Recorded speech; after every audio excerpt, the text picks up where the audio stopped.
Hello, today we're going to be reviewing the Android Auto and CarPlay factory integrated solution for select Toyota model radios 2015 through 2019.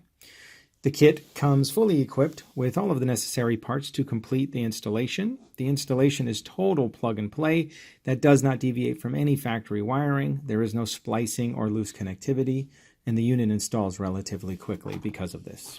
In the kit, we have the installation instructions, which cover a variety of things like the radios it fits, certain functionality, and also installation procedures for a certified technician to follow. You also have the USB extension cable, which is designed to connect to the CarPlay box that the kit provides, so you can remote locate the USB connection and have easier capability of connecting your original factory phone's cable. The kit also provides the primary installation harness. Obviously, there's a lot of stuff here, but the first three that you really want to focus on are these three primary harnesses here. As you can see, they are plug and play, one designed for the main radio connection, one for the audio, and one for the video. These are full plug and play with Toyota connections on it, so there is no cutting of your original wires.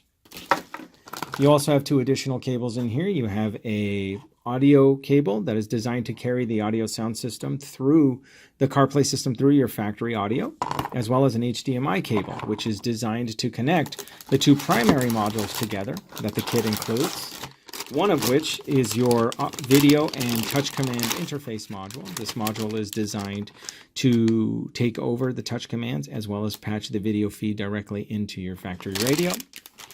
The other module is your Android Auto and CarPlay box, which possesses the information within.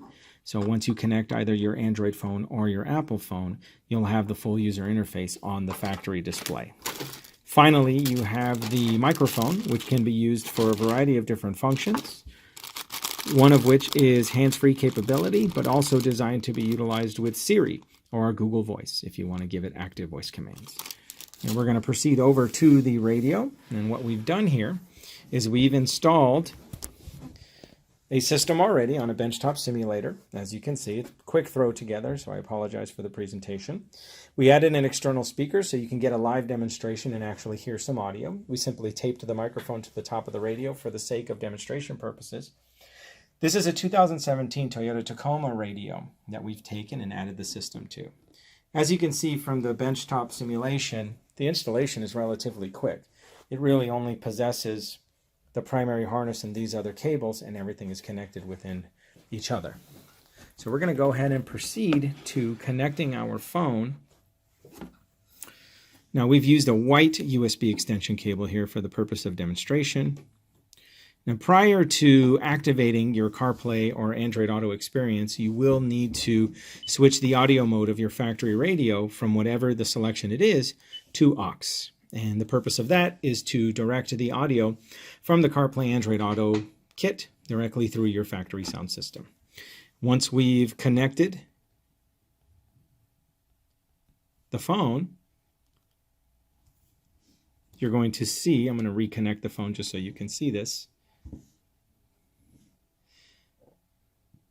You have the CarPlay icon that pops up. Once that happens, you can tuck the phone aside. You no longer need to utilize your phone. To activate the system, you're simply going to double-click the button, the volume button. Now, the activation for these radios are all basically the same. It's all going to be a double-click of the volume knob. How slow or how fast, you'll get used to it, but it's just a double-click, and you're in the system. As you can see, the user interface that pops up here is a CarPlay interface. This is the original CarPlay interface, so a customer will have general familiarity on how to operate it. You have all of this typical CarPlay functions like finger swipe left, finger swipe right.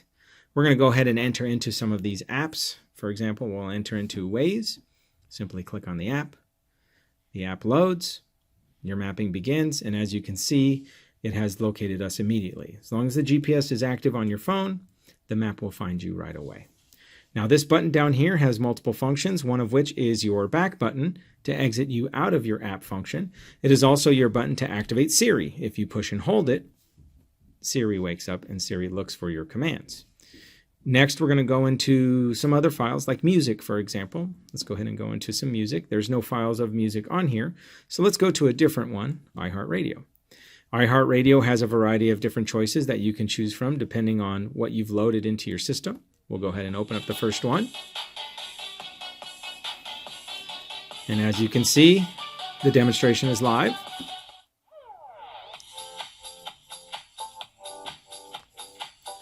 We're going to go ahead and stop that for a second. We're going to back out of here. Now, if you ever at any time want to take the system out of CarPlay mode, simply double-click the volume knob again. It will take you back to your original selection. Now, in the event you are utilizing your CarPlay function and you wish to have other audio sources going in the background, you are more than welcome to do that.